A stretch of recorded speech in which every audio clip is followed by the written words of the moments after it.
सियावर रामचंद्र की जय। सीता लक्ष्मण सहित श्री राम दर्शन रूप उस महान फल का परम फल यह तुम्हारा दर्शन है। प्रयागराज समेत हमारा बड़ा भाग्य है। हे भरत, तुम धन्य हो, तुमने अपने यश से जगत को जीत लिया। ऐसा कहकर मुनि प्रेम में मग्न हो गए। भारद्वाज मुनि के वचन सुनकर सभासद हर्षित हो गए। साधु साधु कहकर सराहना करते हुए देवताओं ने फूल बरसाए आकाश में और प्रयागराज में धन्य धन्य की ध्वनि सुन सुनकर भरत जी प्रेम में मग्न हो गए। भरत जी का शरीर पुलकित है, हृदय में श्री सीताराम जी हैं और कमल के समान आंख जल से भरे हैं। वे मुनियों की मंडली को प्रणाम करके गदगद वचन बोले। मुनियों का समाज है और फिर तीर्थराज है, यहाँ सच्ची सौगंध खाने से भी भरपूर हानि होती है। इस स्थान में यदि कुछ बनाकर कहा जाए तो इसके समान कोई बड़ा पाप और निजता ना होगी।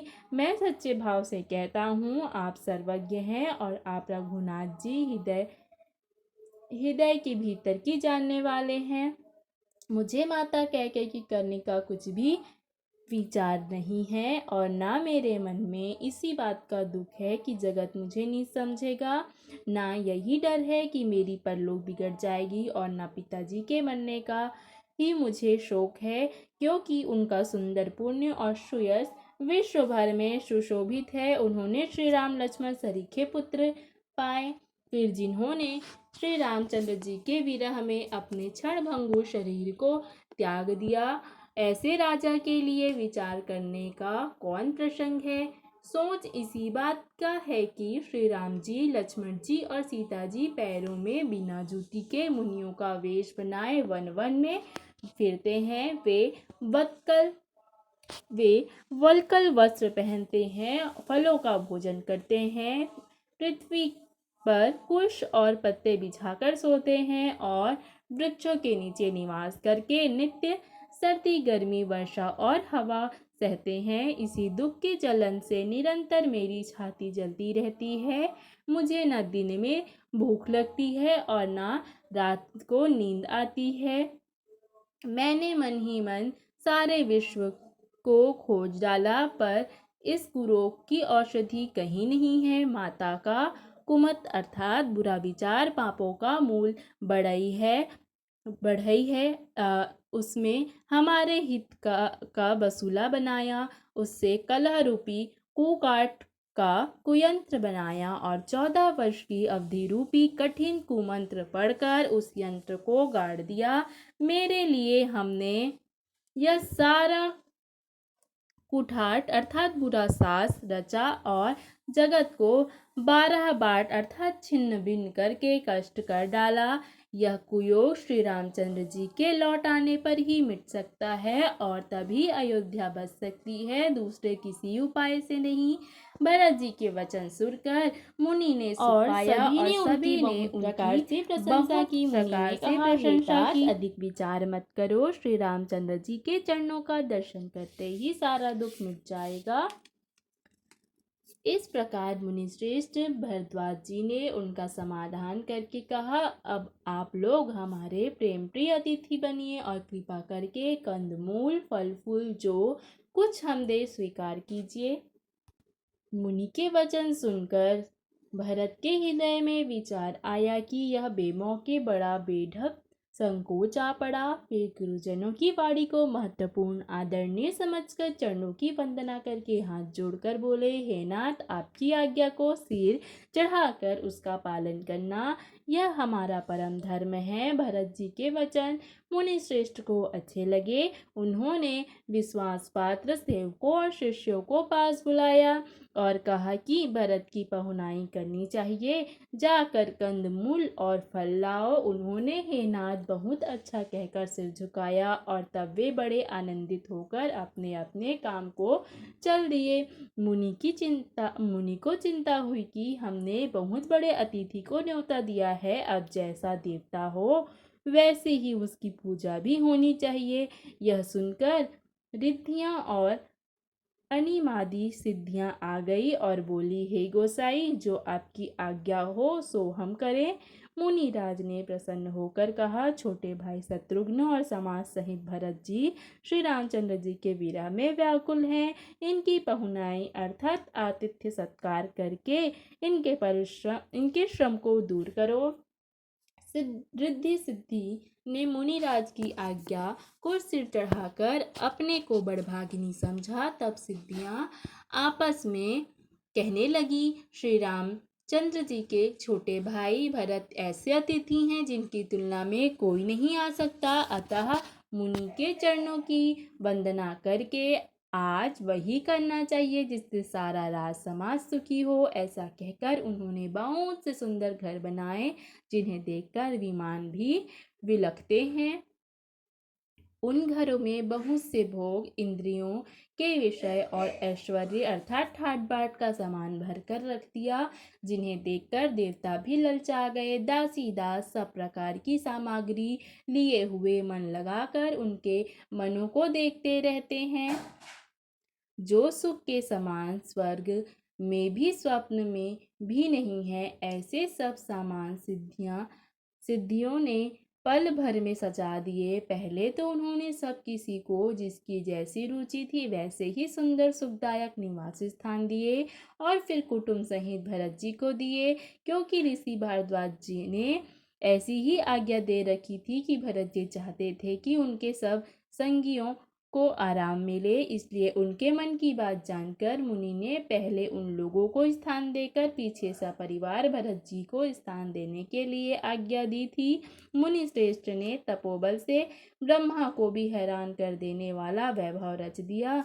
तब भरत जी ने मुनि के प्रभाव को देखा तो उसके सामने उन्हें इंद्र, वरुण, यम, कुबेर आदि सभी लोकपालों के लोग तुच्छ जान पड़े। सुख की सामग्री का वर्णन नहीं हो सकता था, जिसे देखकर ज्ञानी लोग भी वैराग भूल जाते हैं। आसन, सेज, सुंदर वस्त्र, 14 वन बगीचे, चंदोवे, भांति भांति के पक्षी और पशु, सुगंधित फूल और अमृत के समान स्वादिष्ट फल, अनेक प्रकार के निर्मल जलाशय तथा अमृत के भी अमृत सरीखे पवित्र खान पान के पदार्थ थे, जिन्हें देखकर सब लोग संयमी पुरुषों की भांति सकुचा रहे हैं। सभी के डेरों में मनोवांछित वस्तु देने वाले कामधेनु और कल्प वृक्ष हैं, जिन्हें देखकर इंद्र और इंद्राणी को भी अभिलाषा होती है कि उनका मन भी मन ललचा जाता है। बसंत ऋतु है, शीतल मंद सुगंध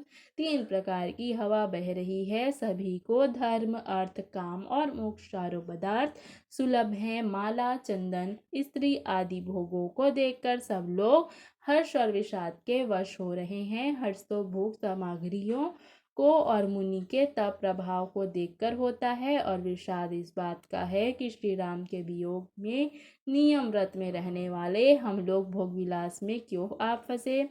यह कहीं इनमें आसक्त होकर हमारा मन नियम व्रतों को ना त्याग दे।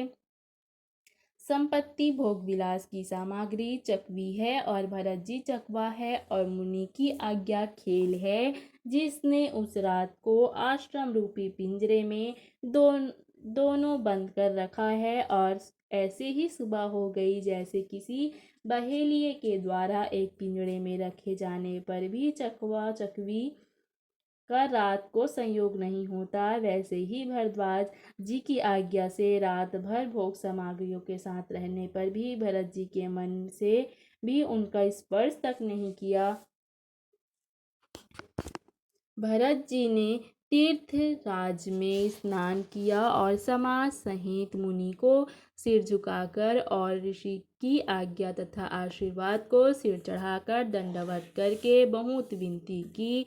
तदंतर रास्ते की पहचान रखने वाले लोगों के साथ सब लोगों को लिए हुए भरत जी चित्रकूट में चित्त लगाए चले। भरत जी राम सखा गुह के हाथ में हाथ दिए हुए ऐसे जा रहे हैं मानो साक्षात प्रेम ही शरीर धारण किए हुए हो। ना तो उनके पैरों में जूते हैं और ना सिर पर छाया है। उनका प्रेम नियम व्रत और धर्म निष्कपट अर्थात सच्चा है। वे सखा निषाद राज से लक्ष्मण जी, श्री रामचंद्र जी और सीता जी के रास्ते की बातें पूछते हैं और वह कोमल वाणी से कहता है। श्री रामचंद्र जी ने के ठहरने की जगहों और वृक्षों को देखकर उनके हृदय में प्रेम रोके नहीं रुकता।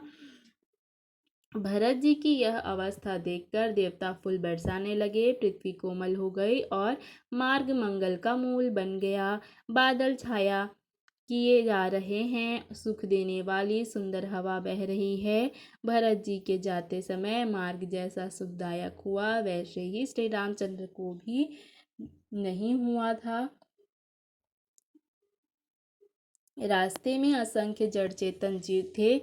उनमें से जिनको प्रभु श्री रामचंद्र जी ने देखा अथवा जिन्होंने प्रभु श्री रामचंद्र जी को देखा वे सब उसी समय परम पद के अधिकारी हो गए। परंतु अब भरत जी के दर्शन ने तो उनका भव अर्थात जन्म मरण रूपी रोग मिटा ही दिया। श्री राम दर्शन से तो वे परम पद के अधिकारी ही हुए थे, परंतु भरत दर्शन से उन्हें वह परम पद प्राप्त हो गया। भरत जी के लिए यह कोई बड़ी बात नहीं है। जिन्हें श्री रामचंद्र जी स्वयं अपने मन में स्मरण करते रहते हैं, संसार में भी मनुष्य एक बार राम कह लेते हैं वे भी तरने तारने वाले हो जाते हैं। फिर भरत जी तो श्री रामचंद्र जी के प्यारे तथा उनके छोटे भाई ठहरे ठहरे तब भला उनके लिए मार्ग मंगल अर्थात सुखदायक कैसे ना हो। सिद्ध साधु और श्रेष्ठ मुनि ऐसा कह रहे हैं और भरत जी को देखकर हृदय में हर्ष लाभ करते हैं। भरत जी के इस प्रेम के प्रभाव को देखकर देवराज इंद्र को विचार आया कि कहीं इनके प्रेम वश श्री राम जी लौट ना जाए और हमारा बना बनाया काम बिगड़ जाए। संसार भले के लिए भला और बुरे के लिए बुरा है। मनुष्य जैसा आप होता है जगत उसे वैसा ही दिखता है। उसने गुरु बृहस्पति जी से कहा, हे प्रभु वही उपाय कीजिए जिससे श्री राम जी और भरत जी की भेंट ही ना हो। श्री रामचंद्र जी संकोची और प्रेम के वश हैं और भरत जी प्रेम के समुद्र हैं। बनी बिनाई बात बिगड़ना चाहती है, इसलिए कुछ छल ढूंढकर इसका उपाय कीजिए। इंद्र के वचन सुनते ही देवगुरु बृहस्पति जी मुस्कुराए। उन्होंने 1000 आंखों वाले इंद्र को आंखों से रहित अर्थात मूर्ख समझा और कहा, हे देवराज, माया के स्वामी श्री रामचंद्र जी के सेवक के साथ कोई माया करता है तो वह उलटकर अपने ही ऊपर आ पड़ती है। उस समय अर्थात पिछली बार तो श्री रामचंद्र जी का रुख जानकर कुछ किया था, परंतु इस समय कुचाल करने से हानि होगी। हे देवराज, श्री रघुनाथ जी का स्वभाव सुनो। वे अपने प्रति किए हुए अपराध से कभी रुष्ट नहीं होते, पर जो कोई उनके भक्त का अपराध करता है वह श्री राम की क्रोधाग्नि में जल जाता है। लोक और वेद दोनों में इतिहास प्रसिद्ध है। इस महिमा को दुर्वासा जी जानते हैं। सारा जगत श्री राम का जाप करता है। वे श्री राम जी जिनको जपते हैं उन भरत जी के समान श्री रामचंद्र जी का प्रेमी कौन होगा। हे देवराज, रघुकुल श्रेष्ठ श्री रामचंद्र जी के भक्त का काम बिगाड़ने की बात मन में भी ना लाइए। ऐसा करने से लोक में अपयश और परलोक में दुख होगा और शोक का समान दिनों दिन बढ़ता ही चला जाएगा।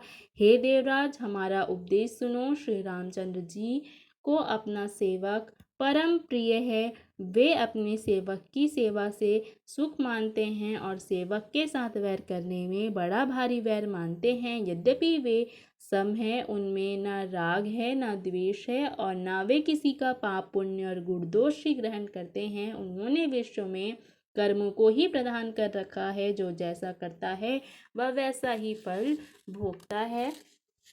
तथापि वे भक्त और अभक्त के हृदय के अनुसार सम और विषम व्यवहार करते हैं। गुण रहित, निर्लेप, मान रहित और सदा एक रस भगवान श्री राम भक्त के प्रेम बस ही सगुण हुए हैं। श्री राम जी हमेशा अपने सेवकों को की रुचि रखते आए हैं। वेद, पुराण, साधु और देवता इसके साक्षी हैं। ऐसा हृदय में जानकर कुटिलता छोड़ दो और भरत जी के चरणों में सुंदर प्रीति करो। हे देवराज इंद्र, श्री रामचंद्र जी के भक्त सदा दूसरों के हित में लगे रहते हैं और वे दूसरों के दुख से दुखी और दयालु होते हैं। फिर भरत जी तो भक्तों के शिरोमणि हैं, उनसे बिल्कुल ना डरो। प्रभु श्री रामचंद्र जी सत्य प्रतिज्ञ और देवताओं का हित करने वाले हैं और भरत जी श्री रामचंद्र जी की आज्ञा अनुसार चलने वाले हैं। तुम व्यर्थ ही स्वार्थ के विशेष वश होकर व्याकुल हो रहे हैं। इसमें भरत जी का कोई दोष नहीं, तुम्हारा ही मोह है। देवगुरु बृहस्पति जी की श्रेष्ठ वाणी सुनकर इंद्र के मन में बड़ा आनंद हुआ और उनकी चिंता मिट गई। तब हर्षित होकर देवराज फूल बरसाकर भरत जी के स्वभाव की सराहना करने लगे। इस प्रकार भरत जी मार्ग में चले जा रहे हैं। उनकी प्रेममयी अवस्था देखकर मुनि और सिद्ध लोग सिहाते हैं। भरत जी अभिराम कहकर लंबी सांसें लेते हैं। तभी जैसे चारों ओर प्रेम उमड़ पड़ता है। उनके प्रेम और दीनता से पूर्ण वचनों को सुनकर वज्र और पत्थर भी पिघल जाते हैं। अयोध्या वासियों का प्रेम कहते नहीं बनता। बीच में निवास करके भरत जी यमुना जी के तट पर आए। यमुना जी का जल देखकर उनकी आंखों में पानी भर आया। श्री रघुनाथ जी के श्याम रंग का सुंदर जल देखकर सारे समाज सहित भरत जी श्री राम जी के विरह रूपी समुद्र में डूबते डूबते विवेक रूपी जहाज पर चढ़ गए। अर्थात यमुना जी का श्याम वर्ण जल देखकर सब लोग श्याम वर्ण भगवान के प्रेम में विह्वल हो गए और उन्हें ना पाकर विरह व्यथा से पीड़ित हो गए। तब भरत जी को यह ध्यान आया कि जल्दी चलकर उनके साक्षात दर्शन होंगे। इस विवेक से वे फिर उत्साहित हो गए। उस दिन यमुना के किनारे निवास किया। समयानुसार सबके लिए सुंदर व्यवस्था हुई। रात ही रात में घाट घाट की अगणित नावें वहां आ गई, जिनका वर्णन नहीं किया जा सकता। सुबह एक ही खेवे में लोग पार हो गए और श्री रामचंद्र जी के सखा निषाद राज जी की इस सेवा से संतुष्ट हुए। फिर स्नान करके और नदी को सिर झुकाकर निषाद राज के साथ दोनों भाई चले। आगे अच्छी अच्छी सवारियों पर श्रेष्ठ मुनि हैं, उनके पीछे सारा राज समाज जा रहा है। उसके पीछे दोनों भाई बहुत सादे वस्त्र और वेश से पैदल चल रहे हैं। सेवक मित्र और मंत्री के पुत्र उनके साथ हैं। लक्ष्मण, सीता जी और श्री रघुनाथ जी का स्मरण करते जा रहे हैं। जहाँ तहाँ श्री राम जी के निवास और विश्राम किया था, वहाँ वहाँ वे प्रेम सहित प्रणाम करते हैं। मार्ग में रहने वाले स्त्री पुरुष यह सुनकर घर और कामकाज को छोड़कर दौड़ पड़ते हैं और उनके रूप और प्रेम को देखकर वे सब जन्म लेने का फल पाकर आनंदित होते हैं। गांवों की स्त्रियां एक दूसरी से प्रेम पूर्वक कहती हैं, सखी ये राम लक्ष्मण है कि नहीं? हे सखी, इनकी अवस्था, शरीर और रंग रूप तो वही है। शील प्रेम इन्हीं के सदृश है और चाल भी उन्हीं के समान है। परंतु हे सखी, इनका ना तो वह वेश अर्थात वल्कल वस्त्रधारी मुनि वेश है, न सीता जी ही संग है और इनके आगे चतुरंगिनी सेना चली आ रही है। फिर इनके मुख प्रसन्न नहीं है, इनके मन में खेद है। हे सखी, इसी भेद के कारण संदेह होता है। उसका तर्क युक्त अन्य